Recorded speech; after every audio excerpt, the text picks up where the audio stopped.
बिहार के 28 विधायकों को हाईकोर्ट से नोटिस। बच्चों बिहार में जो हाईकोर्ट है उसमें से 28 हाईकोर्ट को क्या, 28 जो विधायक हैं उनको नोटिस दी गई है। किस चीज की नोटिस दी गई है बच्चों? क्या है उनका जो हलफनामा, जो जब कोई इलेक्शन में जब अपने फॉर्म को भरते हैं तो उसमें हलफनामा देना पड़ता है कि हमारे पास इतनी संपत्ति है, हमारे पास क्रिमिनल केसेस कितने चल रहे हैं वगैरह वगैरह। उसी में कुछ जो है गलत डाटा देने को लेकर इन लोगों को हलफनामा दिया गया है। ठीक है बच्चों, देखिए ध्यान से।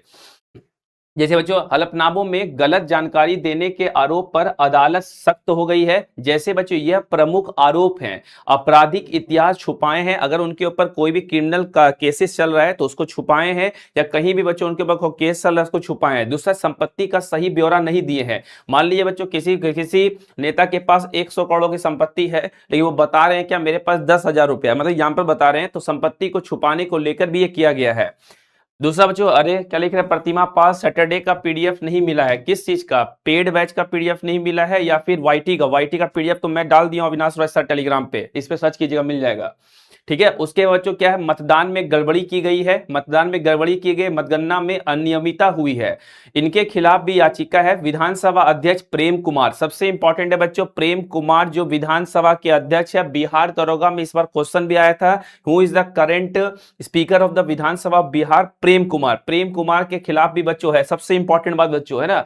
उसके बाद बच्चों मंत्री विजेंद्र प्रसाद यादव, बच्चों मंत्री राम निषाद, राजकुमार राय, जीवेश कुमार, शुभानंद मुकेश, उसके बच्चों विनोद नारायण झा, वेदनानाथ प्रसाद, रत्नेश कुमार और विजय कुमार उर्फ विजय सिंह, है ना। इनके खिलाफ दो दो याचिका है, अजय कुमार और राजेश कुमार सिंह के खिलाफ। यह तर्क भी दिए गए हैं। याचिका में कहा गया है कि चुनावी हलफनामे में पृष्ठभूमि, संपत्ति व अन्य जानकारी सही ढंग से दी जानी चाहिए। गलत तथ्यों को देना गंभीर मामला है। जनता उम्मीदवारों की ओर से दी गई जानकारी को देखकर मन बनाती है कि कौन सा उम्मीदवार सही है और किसे मत देना चाहिए, है ना।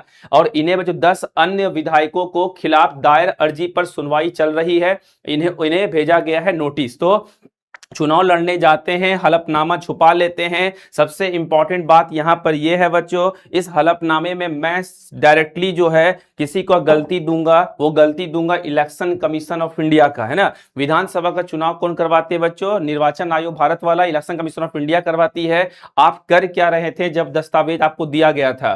क्या आप उस समय आंख को बंद किए हुए थे ताकि चुनाव हो जाने देते, जीत जाने देते, बाकी तो कोर्ट अपना है? नहीं, ऐसा नहीं होता है। आप कर क्या रहे थे? आप जांच क्यों नहीं करते हैं, है ना। यही बच्चों सबसे इंपॉर्टेंट बात है कि यहाँ पे मैक्सिमम लोग जो वैसे लोग हैं जो कि बड़े बड़े मंत्रालय इस बार विधानसभा बिहार में संभाल रहे हैं, जो झूठ के बेसिस पे कभी भी कोई काम शुरू करता है तो वो हमेशा झूठ ही करता है। फ्रॉड आदमी फ्रॉड ही करता है। तो इसके लिए बच्चों इलेक्शन कमीशन ऑफ इंडिया को ध्यान देने की सख्त जरूरत थी। इसके खिलाफ एक केस और election commission of India Gyanesh Kumar के खिलाफ भी दायर करना चाहिए, है कि नहीं।